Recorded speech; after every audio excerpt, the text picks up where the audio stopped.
चलो तो कहानी का पाठ तो शुरू करते हैं। और हाथों की अंगुलियां मरवड़ती हुई मुझे कहने लगी कि भाभी मैं आपसे एक बात कहना चाहती हूँ। मुझे अंदाजा तो हो गया था कि वो क्या कहना चाहते हैं, मगर मैंने खुद को मसरूफ जाहिर करते हुए उसी कहा कि क्या बात ही क्या कहना चाहते हो। वो कहने लगी कि अगर आप मेरी जगह पर अम्मा की कमरे में रख जाएं तो देखिए आपके शौहर तो आपको इस बात पर कुछ भी नहीं कहते, मगर आदिल मुझसे खफा हो जाएंगे। बात इसकी भी ठीक थी। मैंने एक नज़र उसके चेहरे की तरफ देखा। उसके चेहरे पर धंग रंग बखरी थी, आंखों में जैसी खमार उतरा हुआ था। मैं फिर इस बात में सर हिलाकर उसे कह दिया कि ठीक ही, मैं आज तुम्हारी जगह पर रख जाऊंगी।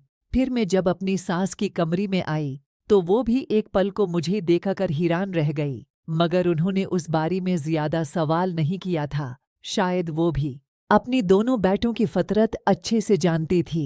मुझे अपनी सास पर हैरत होती थी कि उन्होंने कभी मुझसे इस बारे में सवाल क्यों नहीं किया था। हमारी शादी को 3 माह का अरसा गुजर गया था। हम दोनों की शादी एक साथ ही हुई थी।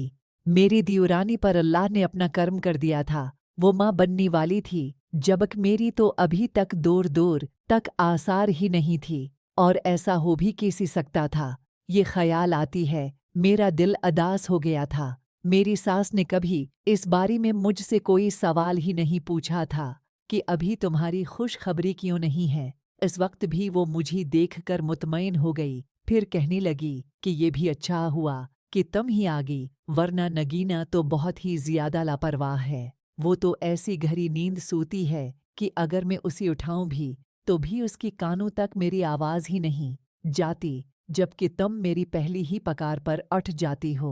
मैंने उनकी बात पर किसी रद्द अमल का इजहार नहीं किया था। खामोशी से अपनी जगह पर लेट गई थी। आधी रात को मेरी सास की तबीयत खराब होने लगी। मैं उनके लिए जब पानी लेने के लिए किचन में आई तो सामने ही मेरी दीवरानी खड़ी थी और न जाने वो आधी रात को चाय क्यों बना रही थी। उसे देखकर मैंने उसकी मौजूदगी का सबब पूछा तो वो कुदरे गड़बड़ा गई, मगर उस वक्त में भी जल्दी में थी। फौरन से अपनी सास के कमरे में वापस आ गई थी।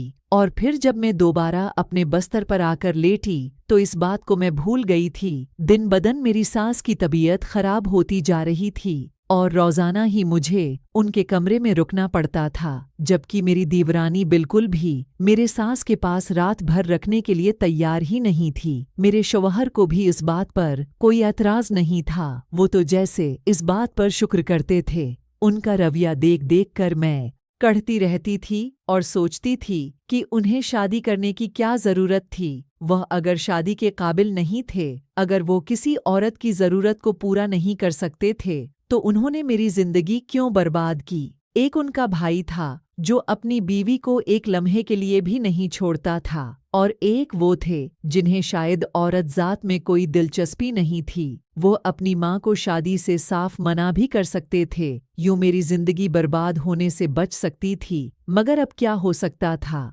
मैं मारे बंधे दिन गुजार रही थी और सब्र के घोंट पीकर ये सब बर्दाश्त कर रही थी। मगर अब मैंने सोच लिया था कि मैं उनसे दो टोक अंदाज में बात करूंगी। उनसे पूछूंगी कि आखिर ये सिलसिला कब तक चलेगा। और फिर आज जब वो ऑफिस से घर आए तो आज मैंने उनसे साफ अंदाज में बात कर ली थी। वो हैरत से मेरे मुंह की तरफ देखने लगे। उन्हें मुझ से इतनी साफ गोई की उम्मीद नहीं थी। जब ही वो मुझे कहने लगे कि मैं एक हकीम से अपना इलाज करवा रहा हूँ, जल्द ही मैं सेहत याब हो जाऊंगा, तुम्हें मुझसे कोई शिकायत नहीं रहेगी। ये बात उन्होंने नजरें चराते हुए कही थी। इसका मतलब था कि इन्हें भी इस बात पर इतना यकीन नहीं था। मैं फिर मायूसी से उनके पास से उठकर अपनी सास के कमरे में ही आ गई थी, यूं भी उनके पास रखने।